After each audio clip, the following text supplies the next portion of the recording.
بے شک مسجدوں کو آباد کرنا انہیں لوگوں کا کام ہے جو اللہ تعالیٰ اور قیامت کے دن پر ایمان لائے، نماز کی پابندی کریں اور زکوٰۃ دیتے رہیں اور اللہ تعالیٰ کے علاوہ اور کسی سے نہ ڈریں۔ ایسے ہی لوگوں کے بارے میں امید ہے کہ یہ لوگ ہدایت پانے والوں میں سے ہوں گے۔ محترم سامعین، ایک حدیث میں آپ صلی اللہ علیہ وسلم نے فرمایا، من بنا للہ مسجدا بنا اللہ لہ بیتا فی الجنہ، جس نے اللہ کے لیے مسجد کی تعمیر کی اللہ تعالیٰ اس کے لیے جنت میں ایک گھر بناتے ہیں۔ ایک حدیث میں آپ صلی اللہ علیہ وسلم کا فرمان ہے، اللہ کو سب جگہوں میں سے سب سے زیادہ پسندیدہ جگہ مساجد ہے اور سب سے زیادہ ناپسندیدہ جگہ بازار ہے۔ محترم سامعین، مسجد کی تعمیر کو آج کل یہ سمجھا جا رہا ہے کہ بس چندہ جمع کرو اور ایک مسجد بنا دو۔ یقیناً یہ ایک بڑا کام ہے، لیکن مسجد کی تعمیر کا اصل مطلب یہ ہے کہ اس کی آبادی کی فکر کی جائے، نمازیوں کو جوڑا جائے۔ افسوس یہ ہے کہ آج کی مسجد میں بنانے والے ہی نماز نہیں پڑھتے۔ ایسے ہی لوگوں کے بارے میں شاعر نے کہا ہے، مسجد تو بنا دی شبر میں ایمان کی حرارت والوں نے، مسجد تو بنا دی شبر میں ایمان کی حرارت والوں نے، من اپنا پرانا پاپی ہے برسوں میں نمازی بن نہ سکا۔ آخر میں اللہ تعالیٰ سے دعا ہے کہ اللہ تعالیٰ ہم سب کو مسجدوں کو آباد کرنے کی توفیق عطا فرمائے، آمین۔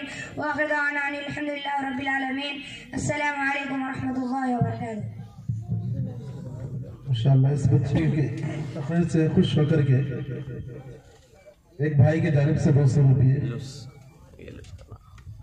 اور ایک بھائی کی جانب سے 100 روپیے اور ایک بھائی کی جانب سے 50 روپیے اور ایک بھائی کی جانب سے 100 روپیے، اللہ دینے والوں کی کمائی برکت عطا فرمائے۔ جزاکم اللہ خیر و احسن جزا۔ ہمارے حافظ عبدالرحمن رشادی حفظہ اللہ عرف چھوٹے حضرت سے میں گزارش کرتا ہوں کہ اسٹیج پر تشریف لائیں، اور مولانا الطاف الرحمن جامع حفظہ اللہ سے گزارش کی جاتی ہے کہ آپ بھی اسٹیج پر تشریف لائیں۔ مولانا رحمت اللہ عمری حفظہ اللہ سے گزارش کرتا ہوں کہ آپ بھی اسٹیج پر تشریف لائیں، اور مولانا عطا الرحمن جامع حفظہ اللہ سے گزارش کی جاتی ہے کہ آپ بھی اسٹیج پر تشریف لائیں، اور حافظ ابوالکلام سے گزارش کرتا ہوں کہ وہ بھی اسٹیج پر تشریف لائیں۔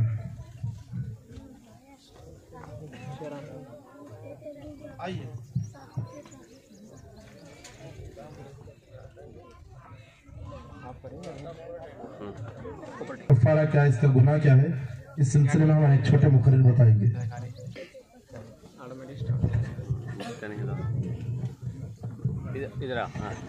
اوکے،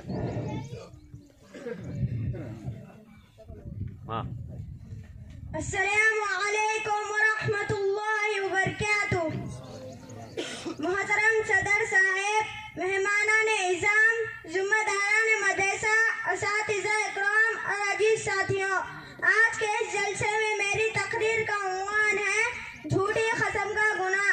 حضرت عبداللہ بن عمر نے بیان کیا کہ نبی کریم صلی اللہ علیہ وسلم نے فرمایا، کبیرہ گناہ اللہ کے ساتھ شرک کرنا، والدین سے نافرمانی کرنا، کسی کو ناحق قتل کرنا ہے۔ امین غموس یعنی بخاری شریف کے ایک دوسری حدیث میں ہے کہ رسول اللہ صلی اللہ علیہ وسلم نے فرمایا، جس نے جھوٹی قسم بدنیتی کے ساتھ کھائی تاکہ اس کے ذریعے سے کسی مسلمان کا مال ہڑپ کر جائے، تو قیامت کے دن وہ اللہ سے اس حال میں ملے گا کہ اللہ تعالیٰ اس پر اتنا ہی غضبناک ہوگا۔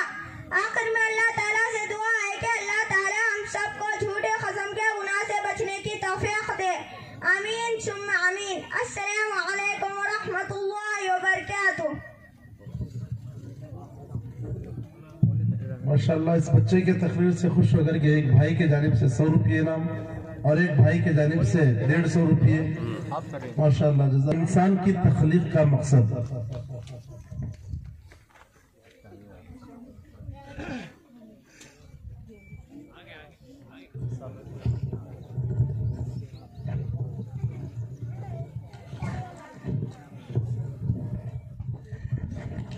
السلام علیکم ورحمۃ اللہ وبرکاتہ۔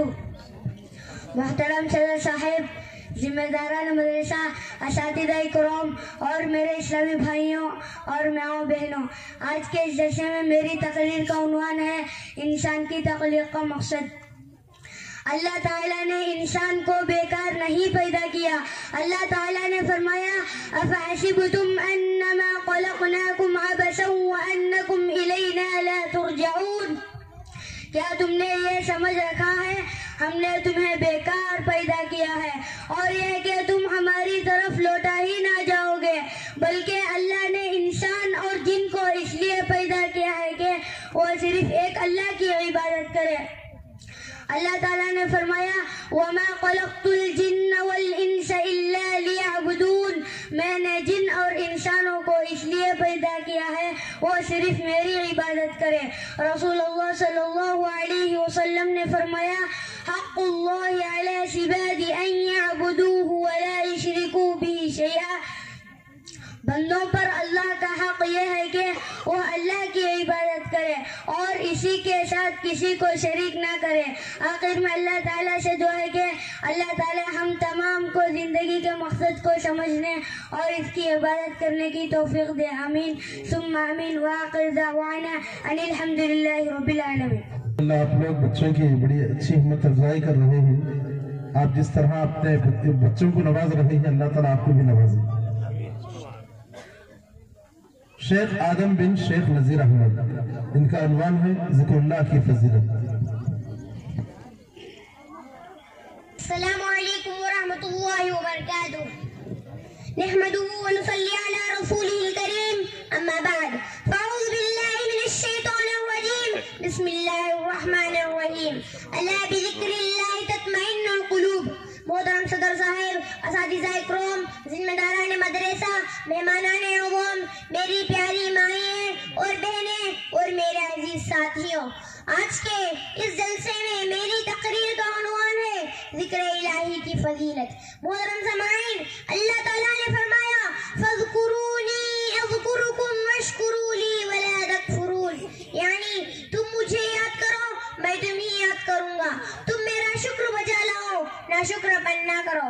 اور اسی طرح رسول اکرم صلی اللہ علیہ وسلم نے فرمایا مثل الذی یذکر ربہ والذی لا یذکر ربہ مثل الحج والمیت، اس شخص کی مثال جو اپنے رب کا ذکر کرتا ہے اور جو اپنے رب کا ذکر نہیں کرتا ایسے ہی ہے جیسے زندہ اور مردہ، یعنی اللہ تعالیٰ کا ذکر کرنے والا آدمی زندہ کی طرح ہے اور اللہ تعالیٰ کا ذکر نہیں کرنے والا آدمی مردہ کی طرح ہے۔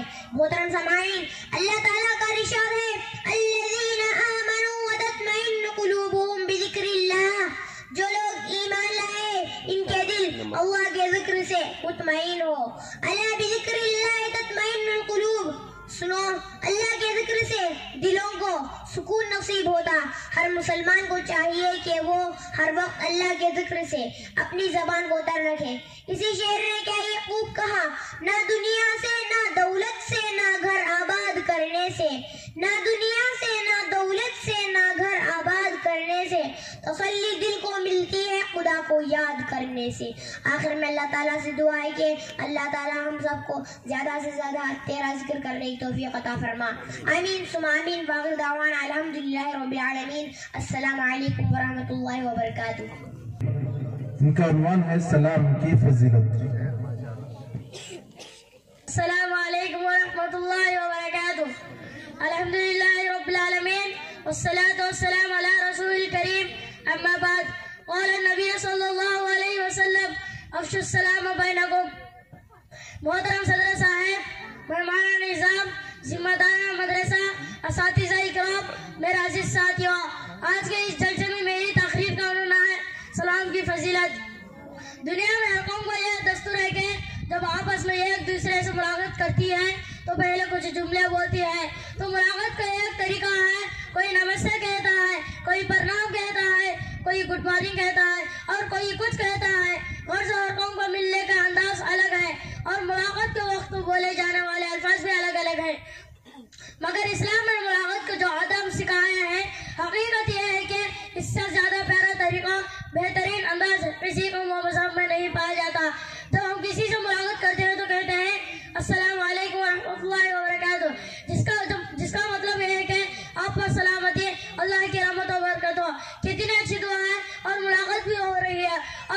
ایک دوسرے کی صحت اور تندرستی کی دعا بھی دے رہے ہیں۔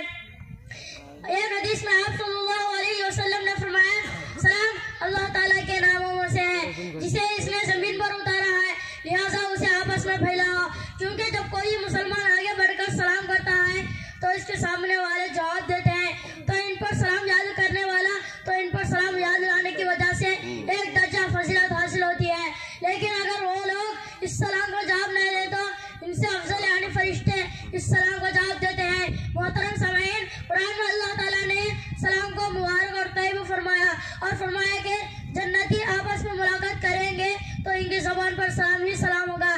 جنت کا ایک نام دار السلام یعنی سلامت کا گھر رکھا گیا ہے۔ ایک حدیث آپ صلی اللہ علیہ وسلم نے فرمایا کسی نے السلام کہا تو 10 نیکی کا ثواب، اور رحمت اللہ کہا تو 20 نیکی کا ثواب، اور برکاتہ کہا تو 30 نیکی کا ثواب ملتا ہے۔ خلاصہ ایک ہے کہ سلام ایک خدائی کا تحفہ ہے۔ سلام سے برسوں کی نفرت ایک لمحے میں ختم ہو جاتی ہے۔ سلام مسلمانوں کی پہچان ہے۔ سلام آپس میں ملنے کا خوبصورت طریقہ اور بہترین بھی ہے، اور دعا و عبادت بھی ہے۔ مسلمانوں کو چاہیے کہ سلام کو زیادہ سے زیادہ عام کریں۔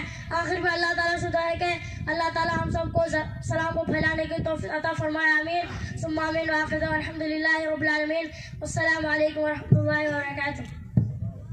سبحان حافظ قرآن کی فضیلت، الحمدللہ ان کا حفظ بھی مکمل ہو چکا ہے، ابھی سند لینے والے ہیں، انشاءاللہ آپ کے سامنے حافظ قرآن کی کیا فضیلت ہے اس پر جو ہے خطاب فرمائیں گے۔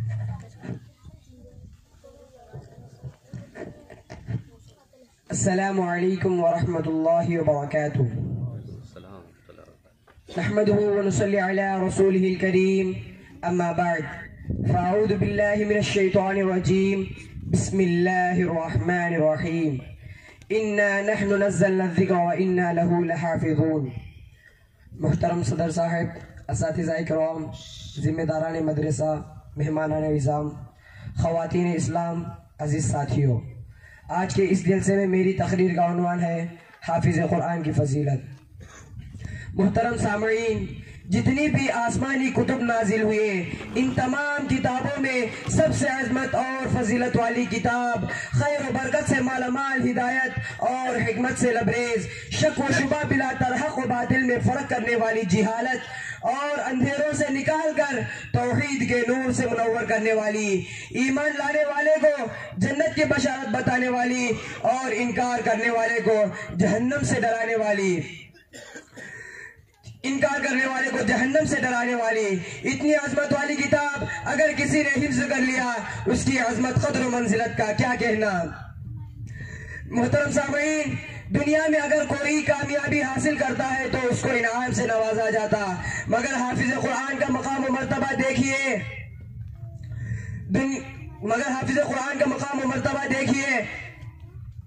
اللہ کے نبی صلی اللہ علیہ وسلم نے فرمایا قیامت کے روز قرآن مجید ایک تھکے ماندے آدمی کی شکل میں اپنے پڑھنے والے کے پاس آئے گا اور پوچھے گا مجھے پہچانتے ہو؟ میں ہی وہ ہوں جس نے تجھے راتوں کو جگایا اور گرمی میں پیاسا رکھا۔ بے شک ہر تجارت کرنے والا اپنی تجارت کا ثمر حاصل کرنا چاہتا، آج میں دوسرے تاجروں کو چھوڑ کر تیرے پاس آیا ہوں۔ چنانچہ قرآن مجید کی سفارش ہر پڑھنے والے کو دائیں ہاتھ میں بادشاہی دی جائے گی اور بائیں ہاتھ میں جنت میں ہمیشگی کا پروانہ عطا کیا جائے گا، اور اس کے سر پر وقار و عزت کا تاج رکھا جائے گا، اس کے والدین کو 2 قیمتی لباس پہنائے جائیں گے، جس کے مقابلے میں دنیا و مافیہ کی ساری دولت بیکار نظر آئے گی۔ حافظ قرآن کے والدین عرض کریں گے اے ہمارے رب، ہماری عزت افزائی کس عمل کے بدلے میں ہوئی؟ انہیں جواب دیا جائے گا اپنے بیٹے کو قرآن مجید پڑھانے کے بدلے میں۔ اللہ اکبر، میرے بھائیوں، اس سے بڑھ کر خوش نصیب اور کون ہوں گے؟ اتنا ہی نہیں بلکہ اللہ تعالیٰ خود حافظ قرآن سے کہے گا جس طرح دنیا میں تو ٹہر ٹہر کر پڑھتا تھا اسی طرح پڑھ اور جنت کے درجات چڑھتا جا، تیرا آخری درجہ وہی ہوگا جہاں تیری آخری آیت ختم ہوگی۔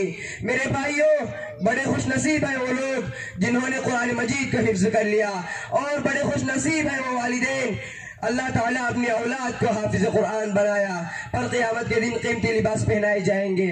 آخر میں اللہ تعالیٰ سے دعا ہے کہ اللہ تعالیٰ ہم تمام کو قرآن مجید کو حفظ کرنے اور اس کے احکام پر عمل کرنے کی توفیق عطا فرمائے، آمین ثم آمین، وآخر دعوانا الحمدللہ رب العالمین۔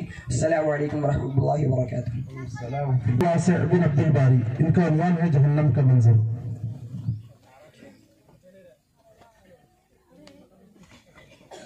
السلام علیکم ورحمۃ اللہ وبرکاتہ۔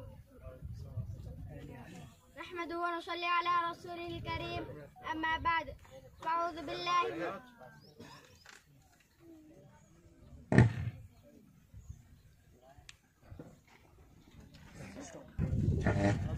نحمده ونصلي على رسوله الكريم، اما بعد فاعوذ بالله من الشيطان الرجيم، بسم الله الرحمن الرحيم، لابسین فیہا احقابا۔ محترم صدر صاحب، اساتذہ اکرام، ذمہ داران مدرسہ، مہمانان نظام، عزیز ساتھیوں اور میرے خواتین اسلام، آج کے جلسے میں میری تقریر کا عنوان ہے جہنم کا منظر۔ اللہ کے نبی صلی اللہ علیہ وسلم نے جہنم کا نقشہ اس طرح کھینچا ہے، یؤتی بجہنم یومئذ لہا، قیامت کے دن جہنم کو لایا جائے گا 70,000 زمام، 70,000 لگام میں ڈال کر جہنم کو لایا جائے گا۔ گھوڑے کو جس طرح لگام میں ڈالتے ہیں اس طرح جہنم کو ڈال کر لایا جائے گا۔ ما کل زمام 70,000 ملک یجرونها، رواہ مسلم۔ ایک لگام کو 70,000 فرشتے پکڑے ہوں گے۔ جب جہنم کو لایا جائے گا تو جہنم کہے گی، اے اللہ مجھے 3 قسم کے لوگوں کی ضرورت ہے، تو جسے ڈالنا چاہتا ہے وہ تیری مرضی، لیکن میری خواہش ہے کہ سب سے پہلے 3 قسم کے لوگ میرے اندر ڈالے جائیں۔ تو اللہ تعالیٰ نے پوچھتا ہے وہ کون ہے؟ تو جہنم کہے گی، نمبر 1 حقوق الوالدین، ماں باپ کی نافرمانی کرنے والوں کو جہنم کے اندر ڈال۔ اللہ تعالیٰ اس کی آرزو پوری کرے گا۔ اس کے بعد جہنم چیخ کے کہے گی، نمبر 2 والشیخ الزانی، جو بوڑھے ہو کر زنا کرتا ہے، 60-70 سال ہو تو عورتوں سے رشتے لگاتا ہے، اللہ اس بوڑھے زانی کو بھی جہنم کے اندر ڈال۔ اس کے بعد جہنم کہے گی، نمبر 3 اے اللہ المصورون، تصویر کھینچنے والوں کو، فوٹو کھینچنے والوں کو بھی جہنم کے اندر ڈال۔ میرے دینی بھائیوں، بنا ضرورت کی تصویر لینا حرام ہے۔ ابھی جہنم خاموش نہیں، اس کے اندر گنہگاروں کو ڈالا جائے گا، ان کے گناہوں کے مطابق سزا دی جائے گی۔ جہنم میں ایسی عورتیں بھی ہوں گے جن کو سر کے بالوں کے بل لٹکائے جائیں گے۔ تو آپ صلی اللہ علیہ وسلم پوچھتے ہیں، یہ جبرائیل علیہ السلام یہ کون لوگ ہیں؟ تو جبرائیل علیہ السلام کہتے ہیں، یہ وہ عورتیں ہیں جو گھر سے باہر نکلتے ہیں تو ان کے سر پر اوڑھنیاں نہیں ہوتے تھے، یہ اپنے بالوں کو غیر مردوں کے سامنے کھول کھول کر چلتے تھے، یہ اپنے بالوں کو چھپاتے نہیں تھے، یہ اپنے بالوں کو غیر مردوں کے سامنے دکھا دکھا کر چلتے تھے۔ آخر میں اللہ تعالیٰ سے دعا ہے کہ اللہ ہم سب کو جہنم کے آگ سے بچا، آمین ثم آمین، وآخر دعوانا الحمدللہ رب العالمین۔ السلام علیکم ورحمۃ اللہ وبرکاتہ۔ ستار بن یم محمد ابراہیم، ان کا عنوان ہے قرب قیامت کی علامتیں۔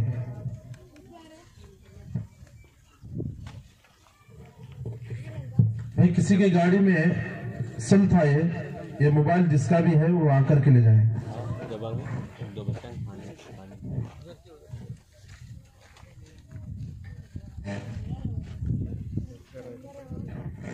السلام علیکم ورحمۃ اللہ وبرکاتہ۔ نحمده ونصلي على رسوله الكريم، اما بعد فاعوذ باللہ من الشیطان الرجیم، بسم اللہ الرحمن الرحیم۔ اقترب للناس حسابهم وهم في غفلة معرضون۔ محترم صدر صاحب، اساتذہ اکرام، ذمہ داران مدرسہ، مہمانان اعزام اور میرے عزیز ساتھیوں اور میری پیاری مائیں اور بہنیں، آج کے اس جلسے میں تقریر کا عنوان ہے قرب قیامت کی علامتیں۔ اللہ تعالیٰ نے فرمایا، اقترب للناس حسابهم وهم في غفلة معرضون، قریب آ گیا ہے لوگوں کے حساب کا وقت، مگر لوگوں کا حال یہ ہے کہ وہ غفلت میں پڑے ہیں اور اس سے منہ پھیرے ہوئے ہیں۔ اے انسانوں، تمہاری زندگی کے تمام کاموں کا حساب قریب آ گیا ہے، اس لیے کہ آخری پیغمبر بھی آ چکے ہیں اور آخری کتاب بھی آ چکی ہے اور یہ دنیا آخری مرحلے میں داخل ہو چکی ہے۔ آپ صلی اللہ علیہ وسلم نے فرمایا، بعثت انا والساعۃ ہکذا، میں بھیجا گیا ہوں تو میرے بعد قیامت بھی آ جائے گی، اس کے بعد کوئی پیغمبر اور کوئی کتاب نہیں آئے گی۔ لوگوں نے پوچھا اے اللہ کے رسول آخر کب آئے گی وہ قیامت؟ تو آپ صلی اللہ علیہ وسلم نے فرمایا اس کا وقت اور دن اللہ کے سوا کوئی نہیں جانتا، یہ تو صرف اللہ جانتا ہے، لیکن میں تم کو اس کی نشانیوں کے بارے میں بتاتا ہوں۔ جب زمانہ تیز تیز دوڑنے لگے گا، ایک سال ایک مہینے کی طرح اور ایک مہینہ ایک ہفتے کی طرح اور ایک ہفتہ ایک دن کی طرح دوڑے گا تو قیامت آ جائے گی۔ جب بکریاں چرانے والے بڑی بڑی عمارتوں پر فخر کریں گے، آدمی اپنے دوست کی عزت کرے گا، بیٹا باپ کو جھڑکیاں دے گا اور بیٹی ماں کو نوکرانی بنا دے گی تو قیامت آ جائے گی۔ محترم سامعین، اس دن کا کیا ہوگا جس دن چاند اور سورج آپس میں ایک دوسرے سے ٹکرا جائیں گے، تارے بے نور ہو جائیں گے، زمین میں زلزلہ آ جائے گا اور تمام انسان مر جائیں گے اور اللہ کے دربار میں پہنچا دیے جائیں گے اور نام اعمال تقسیم کیے جائیں گے اور اللہ آدم اولاد سے 5 سوال کرے گا۔ جب تک بندہ ان سوالوں کے جواب نہیں دے گا اس کے قدم دربار الہی سے ہٹ نہیں سکیں گے۔ نمبر 1، تم نے اپنی زندگی کس کام میں لگا دی؟ نمبر 2، مال کہاں خرچ کیا؟ نمبر 3، مال کہاں حاصل کیا؟ نمبر 4، تم نے اپنی جوانی کس کام میں لگا دی؟ نمبر 5، تمہارے پاس جتنا علم تھا اسے کہاں تک عمل کیا؟ آخر میں اللہ سے دعا ہے کہ اللہ ہم سب کو دنیا میں رہ کر آخرت کی تیاری کرنے کی توفیق عطا فرما، آمین ثم آمین۔ وآخر دعوانا الحمدللہ رب العالمین، والسلام علیکم ورحمۃ اللہ وبرکاتہ۔ فرحان بن عبد الرحمن، ان کا عنوان ہے عدل و انصاف۔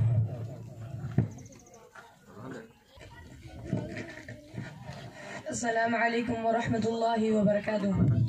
الحمدللہ رب العالمین والصلاة والسلام على رسوله المبين وعلى آله وصحبه أجمعين، أما بعد فأعوذ بالله من الشيطان الرجيم، بسم الله الرحمن الرحيم، وأقسطوا إن الله يحب المقسطين۔ محترم صدر صاحب، اساتذہ کرام، ذمہ داران مدرسہ، مہمانان اعظام اور میرے عزیز ساتھیوں، میری پیاری مائیں اور بہنیں، آج کے جلسے میں میری تقریر کا عنوان ہے عدل و انصاف۔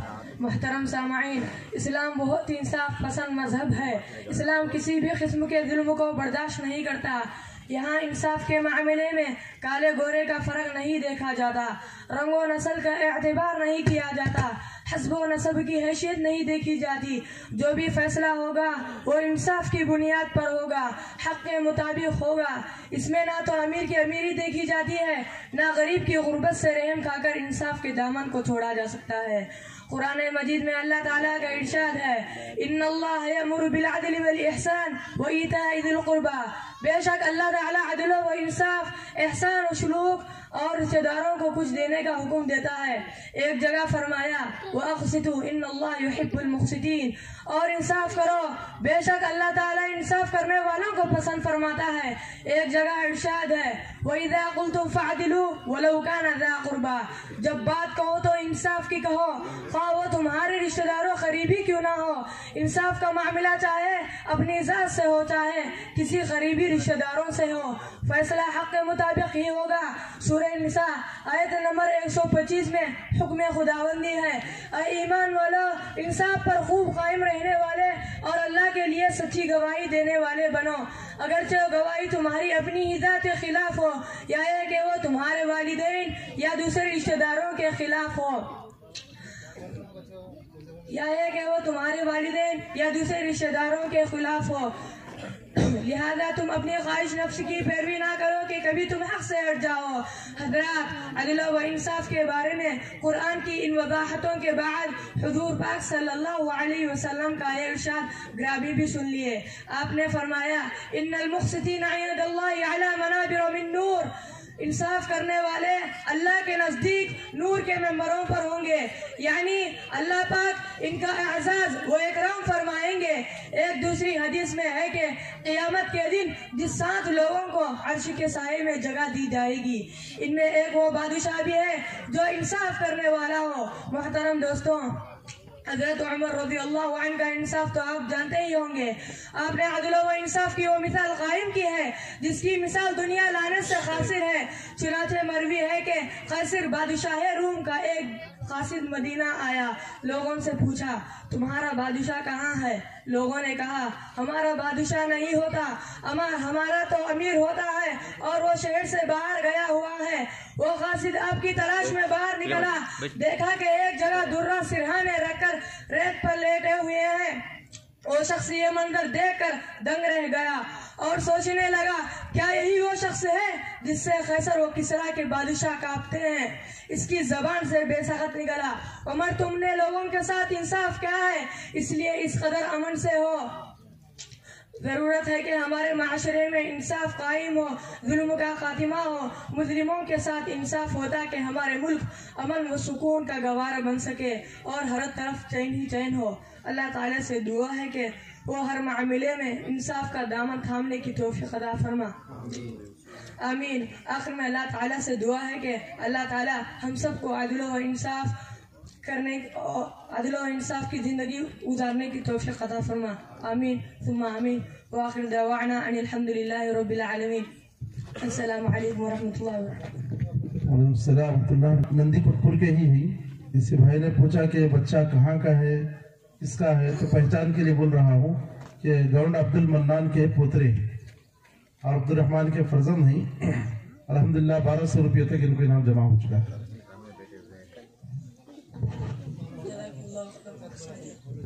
یہ شیخ عبداللہ کے بیٹے ہیں قاسم، ان کا عنوان ہے جہنم سے آزادی کے اسباب. یہ تانڈرا پاڑ کے ہیں، بی تانڈرا پاڑ ایک گاؤں ہے، وہ بی تانڈرا پاڑ کے ہیں اور یہ شیخ عبداللہ کے فرزند ہیں. السلام علیکم ورحمۃ اللہ وبرکاتہ.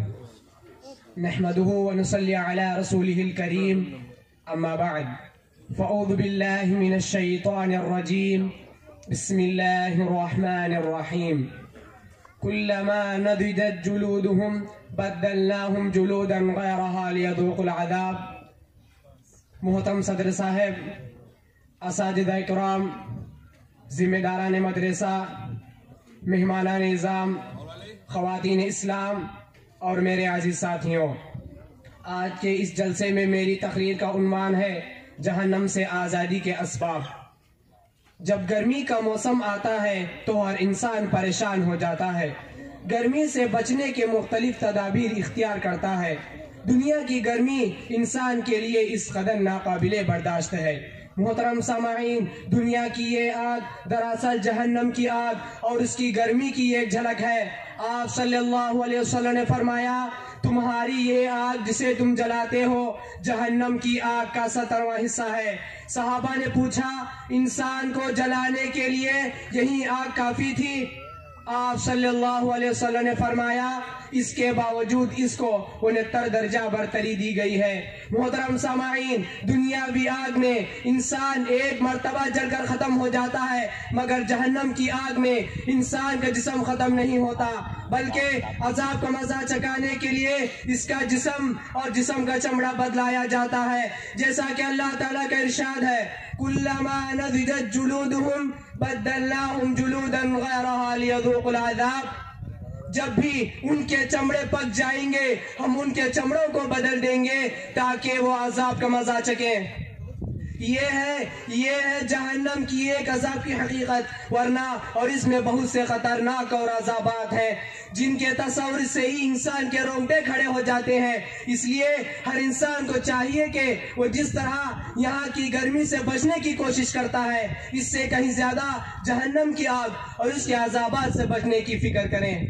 محترم سامعین، جہنم سے آزادی حاصل کرنے اور جنت میں داخل ہونے کا سب سے بڑا ذریعہ اللہ رب العالمین کی توحید کو دل کی گہرائیوں سے تسلیم کرنا ہے. آپ صلی اللہ علیہ وسلم نے فرمایا من مات لا یشرک باللہ دخل الجنہ ومن یشرک باللہ شیئا دخل النار. جس شخص کی موت اس حالت میں آئے کہ وہ کسی کو اللہ تعالیٰ کے ساتھ شریک نہ ٹھہراتا تھا وہ جنت میں داخل ہوگا. جب آدمی کی موت اس حالت میں آئے کہ وہ اللہ تعالیٰ کے ساتھ شریک کرتا تھا وہ جہنم میں داخل ہوگا. محترم سامعین، جہنم کے آزادی کا دوسرا ذریعہ اخلاص ہے. عبادت میں خلوص جہنم سے آزادی کا ذریعہ بنتا ہے، جبکہ اخلاص کے برعکس ریاکاری، دکھاوا اور تعریف سننے کی خواہش ہو تو یہ چیز انسان کو جہنم میں لے جاتی ہے. حضرت ابو ہریرہ رضی اللہ عنہ کا بیان ہے کہ رسول اکرم صلی اللہ علیہ وسلم سے پوچھا گیا لوگوں کو سب سے زیادہ کون سی چیز جنت میں پہنچائے گی؟ تو آپ صلی اللہ علیہ وسلم نے فرمایا تقوی اللہ و حسن الخلق، اللہ کا ڈر، اچھے اخلاق. آپ صلی اللہ علیہ وسلم نے اللہ کی یاد میں آنسو بہانے اور اس کے راہ میں پہر دینے کو بھی جہنم سے آزادی کا ذریعہ بتایا ہے. کیا ہی خوب کہا ہے کسی شاعر نے، بہہ جائے میری آنکھ سے وہ اشک ندامت، بہہ جائے میری آنکھ سے وہ اشک ندامت، دو آتش دوزخ کو بھی گلزار بنا دے. محترم سامعین، 40 دن تک نماز با جماعت اہتمام کرنا بھی جہنم کے آگ سے محفوظ رہنے کا ذریعہ ہے. رسول اکرم صلی اللہ علیہ وسلم کا ارشاد ہے جو شخص 40 دن تک نماز با جماعت اہتمام کرے تو اس کے لیے 2 چیزوں سے برات لکھ دی جاتی ہے، ایک جہنم سے اور دوسرا نفاق سے. اس کے علاوہ فرائض و واجبات کی پابندی، صدقہ و خیرات کی کثرت اور بیٹیوں کو باعث رحمت سمجھ کر ان کی اچھی پرورش کرنا وغیرہ، ایسے بے شمار اسباب جن پر عمل پیرا ہو کر ہم اپنے آپ کو جہنم سے آزاد کرا سکتے ہیں. آخر میں رب العالمین سے دعا ہے کہ رب العالمین ہمیں آزادی کے اسباب کو اپناتے ہوئے جہنم سے آزادی حاصل کرنے کی توفیق عطا فرمائے. آمین ثم آمین. وآخر دعوانا ان الحمدللہ رب العالمین والسلام علیکم ورحمۃ اللہ وبرکاتہ. شیخ سند غفران بن غوث بادشاہ یہ شہر کرنول کے رہنے والے ہیں. ان کا عنوان ہے نماز کی اہمیت.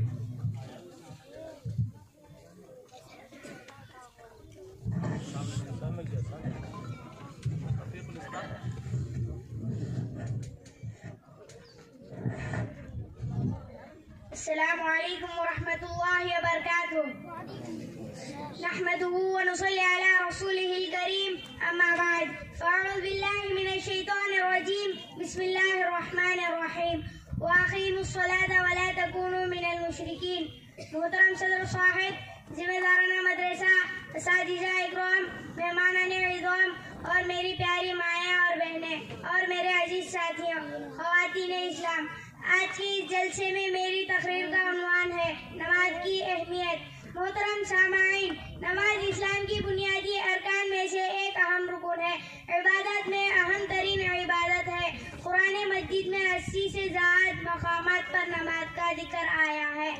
اللہ تعالیٰ کا ارشاد ہے وَأَقِیمُوا الصَّلَاةَ، نماز قائم کرو، وَأْمُرْ أَهْلَكَ بِالصَّلَاةِ، اپنے گھر والوں کو نماز کا حکم دو، وَأَقِیمُوا الصَّلَاةَ وَلَا تَکُونُوا مِنَ الْمُشْرِکِینَ، نماز قائم کرو، مشرکوں میں سے نہ ہو جاؤ. محترم سامعین، نماز دین کا ستون ہے، نماز آنکھوں کی ٹھنڈک ہے، نماز روح کی غذا ہے، نماز مومن کی معراج ہے، نماز مومن کی ہتھیار ہے، نماز مومن کی پہچان ہے. محترم سامعین، نماز چھوڑنا بہت بڑا گناہ ہے. آپ صلی اللہ علیہ وسلم نے فرمایا ایمان اور کفر کے درمیان فرق کرنے والی چیز نماز ہے. محترم سامعین، نماز شیطان کا مقابلہ کرتی ہے، نماز دل کو منور کرتی ہے، نماز عذاب الہی سے حفاظت کا سبب ہے، نماز شیطان کو دور کرتی ہے، نماز رحمان سے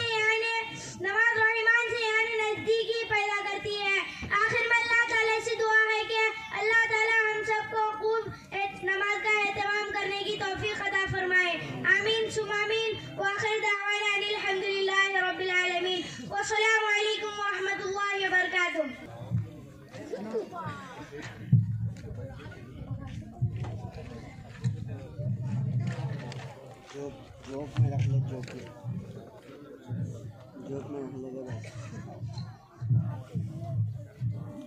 شیخ عثمان بن عبد الرحمن، ان کا عنوان ہے زبان کی حفاظت. یہ نندی کوٹپور کے رہنے والے ہیں.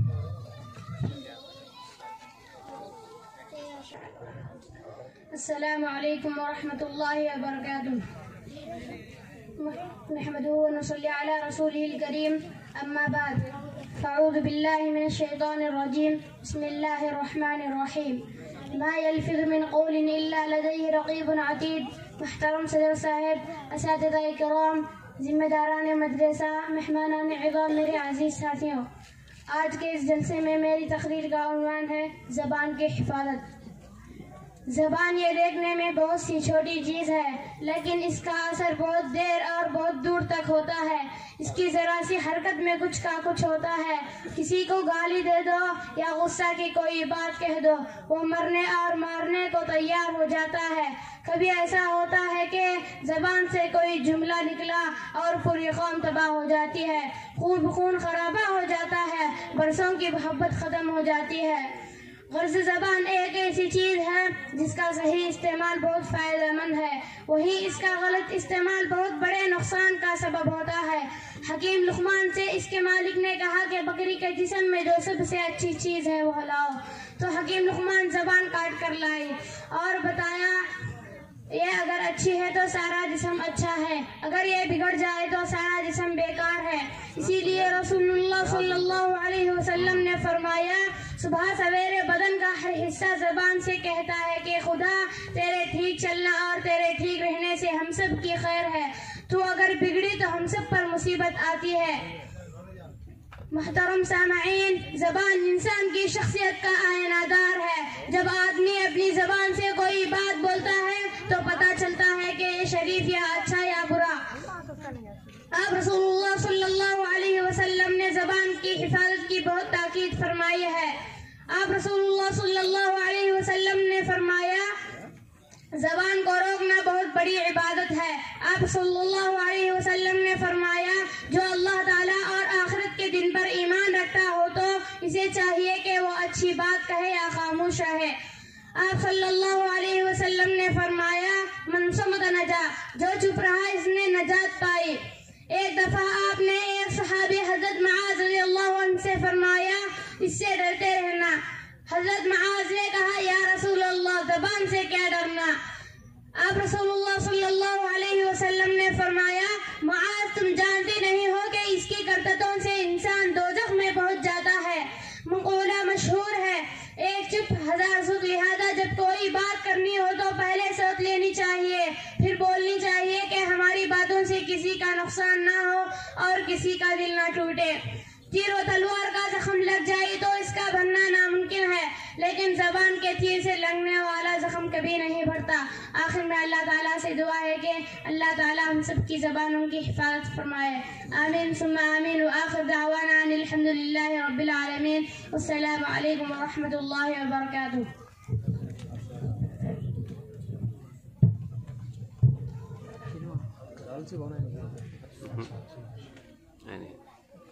جزاک اللہ۔ یہاں اس بچے کی تقریر سے خوش ہو کر تقریباً 700 نندی پٹکور کے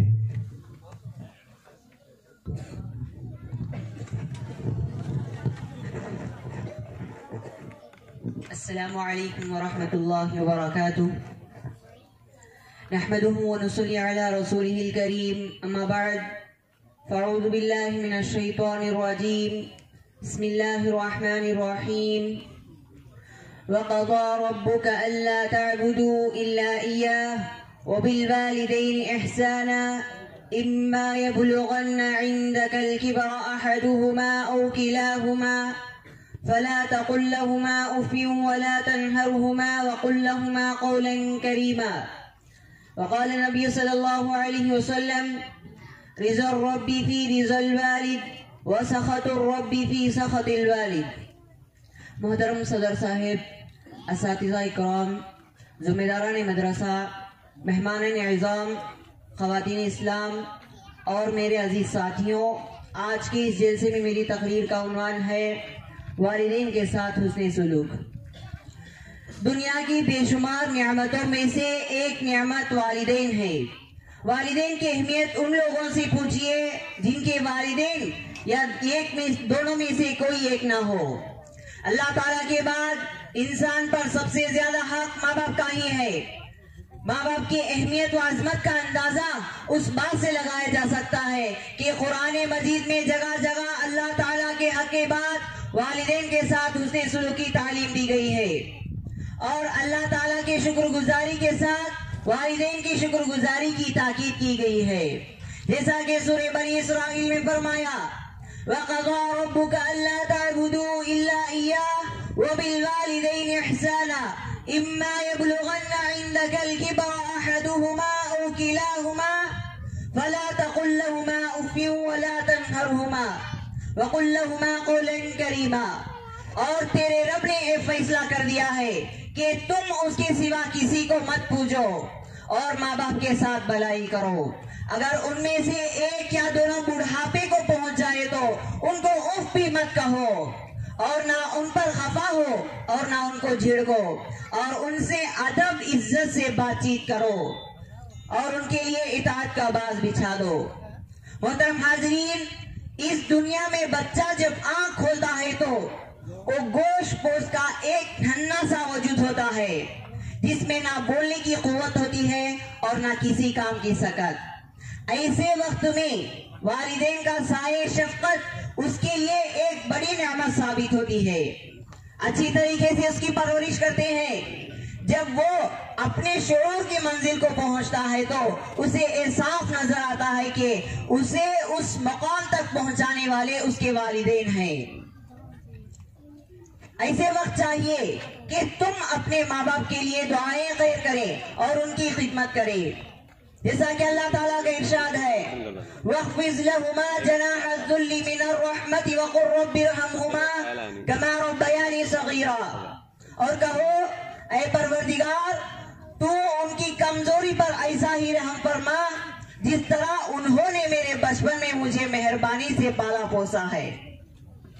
محترم حاضرین، قرآن اور حدیث میں اچھی طریقے سے یہ بات نہایت واضح ہو جاتی ہے کہ والدین کی نافرمانی بہت بڑا گناہ ہے۔ والدین کی ناراضگی اللہ کی ناراضگی کا سبب بنتی ہے، جیسا کہ آپ صلی اللہ علیہ وسلم نے فرمایا رضا الرب فی رضا الوالد وسخط الرب فی سخط الوالد، رب کی خوشنودی باپ کی خوشنودی میں ہے، رب کی ناراضگی باپ کی ناراضگی میں ہے۔ حضرت ابن عباس رضی اللہ عنہ کہتے ہیں کہ والدین کے ساتھ اس نے سلوک میں یہ بھی ہے کہ تم ان کے سامنے اپنے کپڑے بھی مت جھاڑو، کہیں کپڑوں کا غبار اور دھول ان کو لگ نہ جائے۔ محترم حاضرین، حضرت رفاع بن ایاس رضی اللہ عنہ کہتے ہیں کہ ایاس بن معاویہ کا والدہ کا انتقال ہوا تو وہ رونے لگے۔ کسی نے پوچھا کیوں رو رہے ہو؟ تو انہوں نے فرمایا كان لي بابان مفتوحان إلى الجنة وأغلق أحدهما، میرے لیے جنت کے دو دروازے کھلے ہوئے تھے، اب ایک ماں کی وفات پر بند ہو گیا، اس لیے رو رہا ہوں۔